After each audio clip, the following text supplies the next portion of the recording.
പ്രിയപ്പെട്ട അപ്പച്ചന്മാരെ, അമ്മച്ചിമാരെ, സഹോദരങ്ങളെ, കുഞ്ഞുമക്കളെ, ഇന്നേ ദിനം സമാശ്വാസത്തിന്റെ ഒരു സുദിനമായിരിക്കട്ടെ.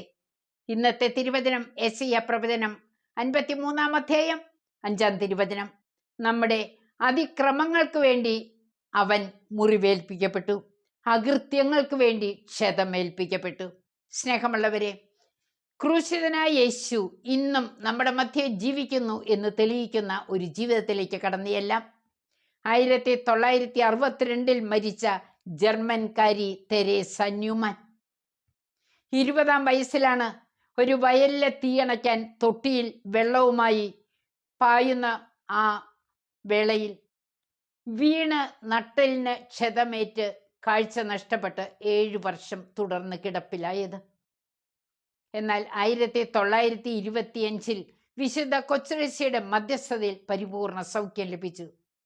അടുത്ത വർഷം ഇതാ ഈശോയുടെ 5 തിരുമുറിവുകൾ തെരേസയുടെ ശരീരത്തിൽ പ്രത്യക്ഷപ്പെട്ടു. മാത്രമല്ല, ശിരസിൽ 9 മുറിവുകൾ, ശരീരത്തിൽ 30 അടിയുടെ പാടുകൾ. തുടർന്നുള്ള 36 വർഷം വിശുദ്ധ കുർബാന മാത്രം ഭക്ഷിച്ച് തെരേസ ജീവിച്ചു. കണ്ണിൽ നിന്ന് ഇടയ്ക്കിടെ രക്തപ്രവാഹം. സ്നേഹമുള്ളവരെ, ദിവ്യകാരുണ്യം യഥാർത്ഥ ഭക്ഷണമാണ്. ഈശോയാണത്. ഈശോയുടെ തിരുമുറിവുകൾ നമ്മുടെ ജീവിതത്തിൽ ചില വേദനകളായി, ചില സഹനങ്ങളായി, ചില നഷ്ടങ്ങളായി, ചില അപകടങ്ങളായി പ്രത്യക്ഷപ്പെടാം. ഇതെല്ലാം കുരിശിനോട് ചേർത്ത് നാം സമർപ്പിക്കുക. ഇന്നേ ദിനം 5 മിനിറ്റെങ്കിലും ഈശോയുടെ മുൻപിൽ സ്വസ്ഥമായിരുന്നു കൊണ്ട് നമ്മുടെ സഹനം ആ തിരുമുറിവിലേക്ക് സമർപ്പിക്കുക.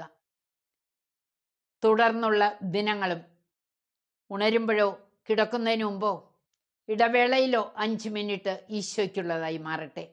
ദൈവം നമ്മളെയെല്ലാം സമൃദ്ധമായി അനുഗ്രഹിക്കും. ഈശോയുടെ തിരുമുറിവിൽ നമുക്ക് അഭയം തേടാം.